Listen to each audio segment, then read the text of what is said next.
Good afternoon. As Roger said, my presentation this afternoon is really to talk about practically how big data is impacting, and in particular on market research, but specifically about how it's impacting on media planning. And I thought it was very interesting, Maeve's paper, those that saw it this morning, I think she had some very wise words about making sure that the consumer is at the center of what we do. And as a market research business, when we're talking about big data, it's absolutely essential for us that we rely on consumers and their goodwill to participate in traditional survey research. I also know that as the first slot after lunch is commonly known as the graveyard slot, so you've got to try and wake people up, so let's talk about sex. And I thought that this was quite an interesting comment that I picked up on Twitter from Dan Airley. And it was talking about big data is like teenage sex. Everybody talks about it. Nobody really knows how to do it.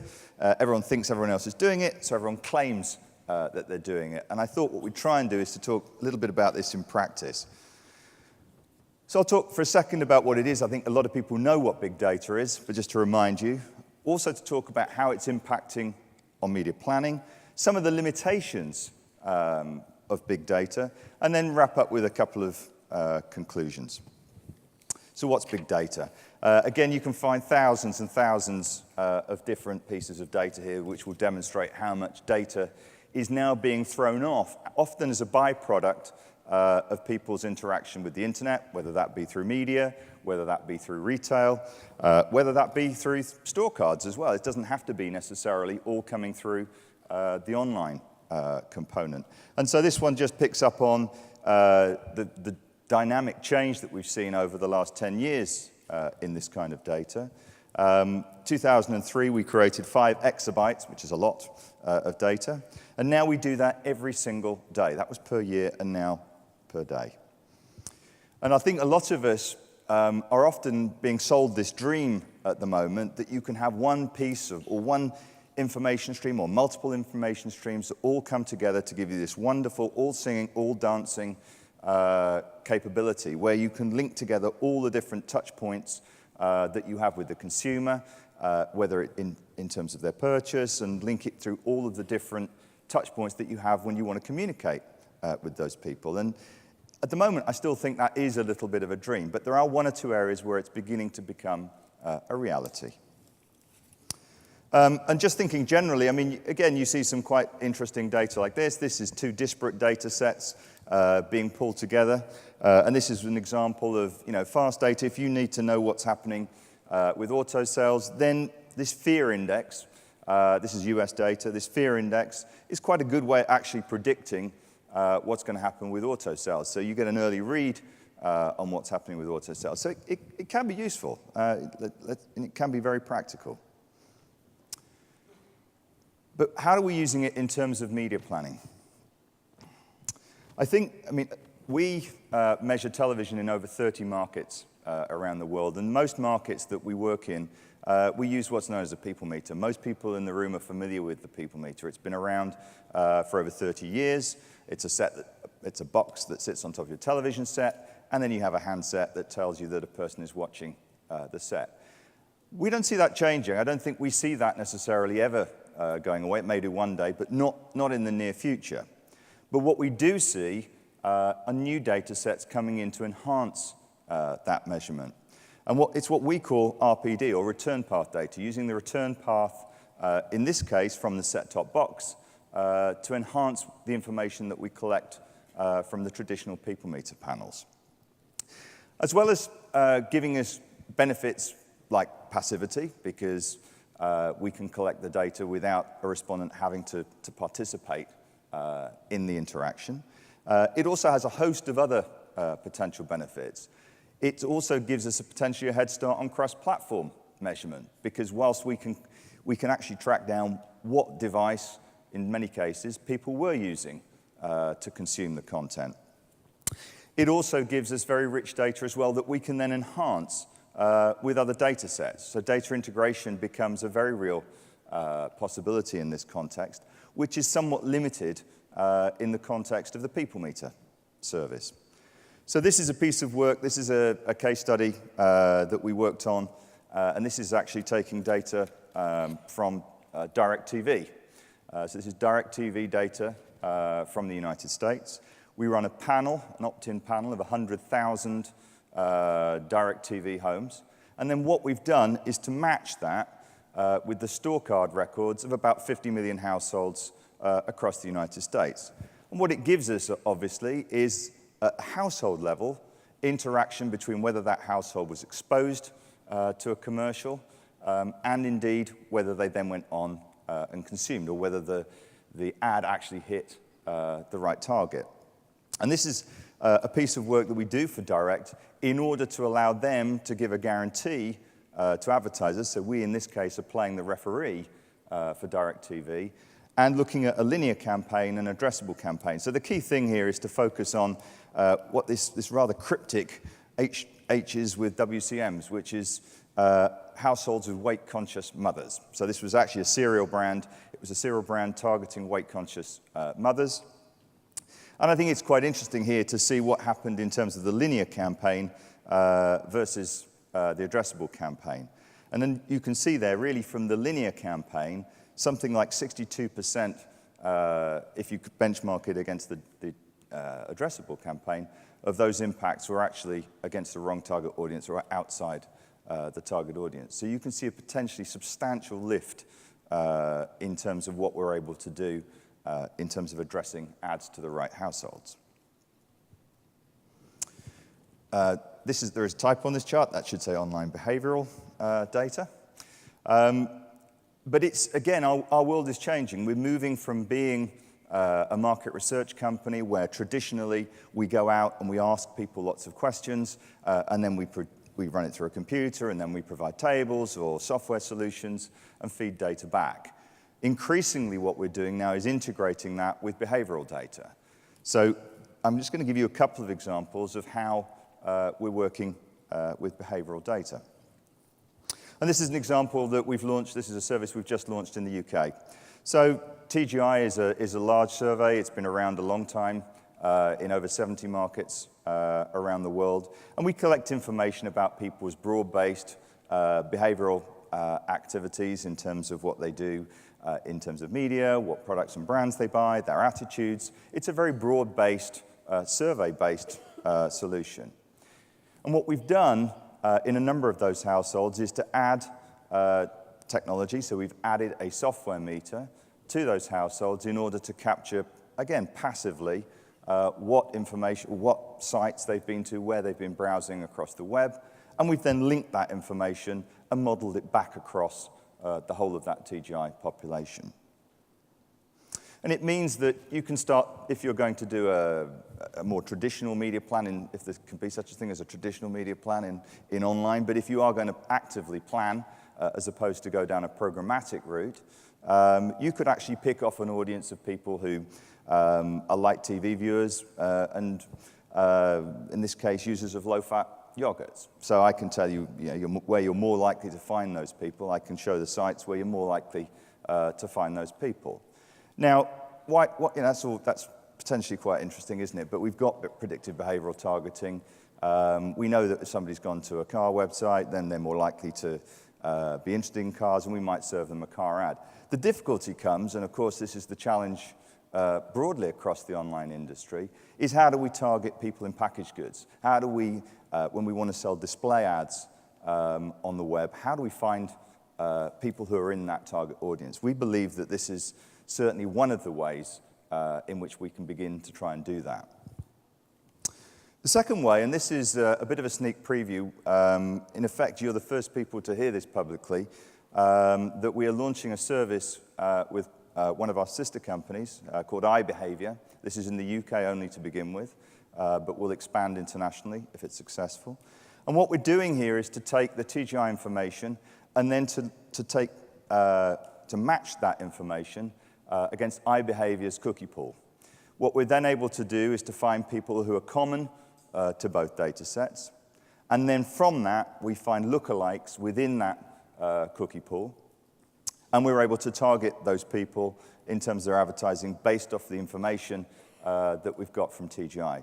Now, being a market research company, the other thing that we will do is also then to remove those TGI respondents from that final data set that is then targeted in order to stay within privacy and MRS, or Market Research Society professional conduct and codes of conduct.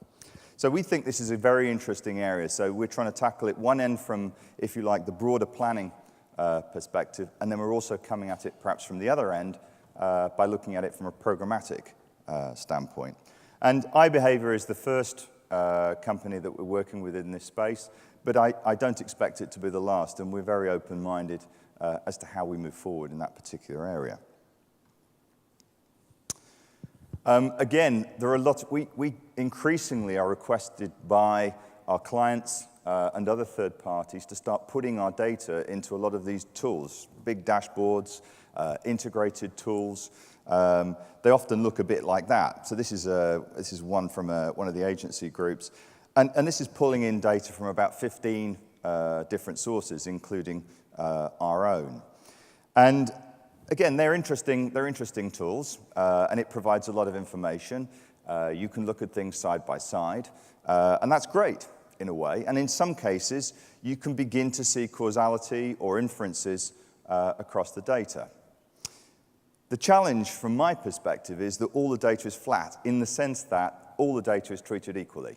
It doesn't matter what the data is, it's all given equal weight in that display. No account is taken of the fact that this data may be nationally representative of the whole population, whereas this data here is really just the returns that we got from an online direct response campaign. So they're quite different. And I think if I had a general concern, that would be one of the concerns as we go forward into these new areas, that I think it's really important that we recognize the relative value of the different data sources that sit behind some of these screens.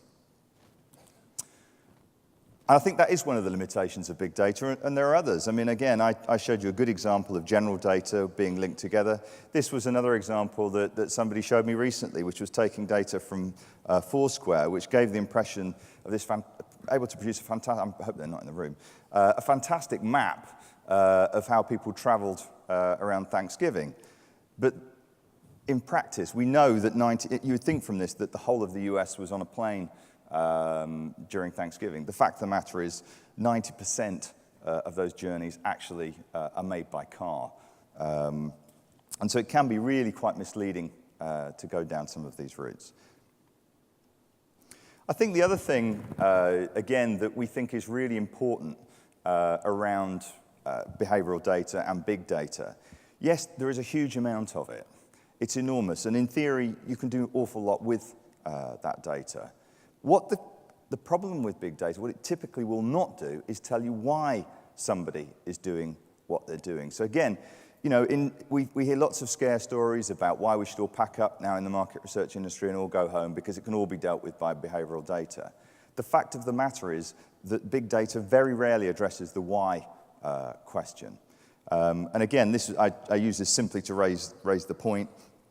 Again, we can build potentially quite interesting target audiences based off people's aptitudes. This is one we recently created looking at shopper archetypes. And so these people are in these different groups based on their attitude. Now, using the devices I've just shown you, we can then pick up those target audiences and start to try and address those attitudinal groups over the web. So I think we're at a very interesting time at the moment as we begin to realize how traditional data collection could be linked to behavioral solutions in a much more interesting way. So, in conclusion, I think, first of all, I think big data will inevitably change the way that media is researched, planned, bought and sold. It's already happening. We're already in a number of places being asked whether we can integrate set-top box data, and in fact, in the United States, we do integrate the set-top box data that we produce with Nielsen's People Meter service. So it's already becoming part of the local measurement currency for television in the United States. It's already beginning to make changes. You know, without doubt, media owners, mobile carriers, online retailers, and others are capturing data as a byproduct of the way that they interact with consumers, allowing the potential for a much more rounded picture of the consumer with information collected passively, which is very interesting. It can provide much greater granularity, so we can start drilling down into relatively small target audiences at relatively small levels of geography. It can also be quicker as well. Again, surveys take time, and often by the time somebody's completed a survey, processed it, published the results, the event's come, been, and gone, and the opportunity has been lost. So again, speed is another benefit of big data. And I've put potentially lower cost. I think it can be lower cost. I don't think it always is. And I think anybody who is from one of the market research businesses, and I know there's not a lot in the room, who's spoken recently to some of the mobile companies, some of the mobile companies have really become very aggressive in the way that they are marketing the transactional information and behavioral information that they have back to the market research companies, thinking that we will have several $1 million just sitting in a pot. Oh, I've gone blank. Okay, thank you. Several $1 million in a pot just waiting for applications for mobile data. So I think, potentially it is lower cost, but I do think very rapidly people who are producing big data have worked out that it does have value, and in some cases, perhaps, I'm not saying that always, but in some cases are really aggressively valuing that data. I think that there are a lot of things that have to change around big data. I think big data is an opportunity, but I think a lot of things have to change. I think we have to change the ecosystem. I mean, in the market research world, particularly if you work in Western Europe, we're used to working in what we call a joint industry model, where we have buyers and sellers coming together to produce the media currency. And it's very, very difficult if you then say, right, we're going to pull in this set-top box data from one of the potential players in the ecosystem, and we're going to integrate that and plug that into the people meter data, and everybody will benefit. Naturally, there's going to be concern and skepticism around that, and I think it's going to take time for the industry to recognize the value of that and to overcome perhaps some of the historic concerns that they might have had around that. So I think there's a lot of things need to fall into place. I think the other thing, I hope that if you take one thing away from my presentation this afternoon, is that a lot of the traditional rules still apply. It may be big data. It's great. I've got this really high-quality representative sample data here. Oh, and over here I've got some third-party cookie data, and I treat them all the same. That's not necessarily the case. They do not necessarily have the same value. Often the data is not representative. And often, again, with particularly online data and behavioral data, you have great visibility over your own domain, over your customers. What you can't see is what they're doing elsewhere. I remember many years ago when Google really aggressively started launching Google Analytics. We were told all of our online businesses as market research companies would be closed within weeks as Google completely took over that space. I can tell you now that Google is my biggest client, comfortably my biggest client. And why are they our client? Because what we're able to do is to give them insight as to what happens outside what they see within their own domain, and to put that in context. And that really helps them in terms of their business and generating revenue. I think there's also a slight concern that we end up commoditizing data. I touched upon that earlier on, that all data is not the same, and we plug it into these machines and everything looks the same to the untrained eye. And I think just picking up what Maeve said this morning, and privacy is something we cannot take too seriously. Within our own organization, we've hired a full-time chief privacy officer who works across our business in order to make sure that we're staying well within the confines of legality, but also to Maeve's point this morning, also recognizing that the consumer is very, very important to us in the research process still.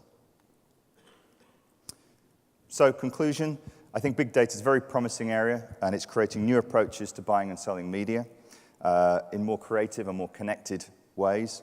It should lead to better targeting, and I think I showed you an example of how we can do that. I showed you an example of also how it can enhance return on investment measurement.